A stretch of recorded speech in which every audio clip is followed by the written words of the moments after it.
Before I thought leadership was to tell people what to do and so they could do it right.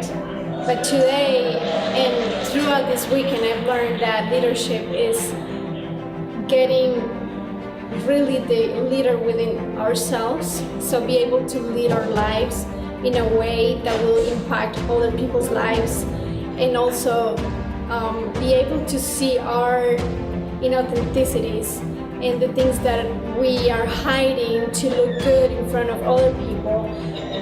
During this weekend, we learned that that's okay that we have that, and that's okay if we have that humanity. We have a hashtag called I love my humanity, and that's normal, that's okay. It's okay that we hide things, it's okay that we say things that we shouldn't say, it's okay, all that, as long as we realize that that is going to make an impact in our lives and other people's lives. So if we are aware of what we are saying, of what we have, our little voice inside, we are going to be able to really identify things that are stopping us from becoming what we want to become and achieving our dreams.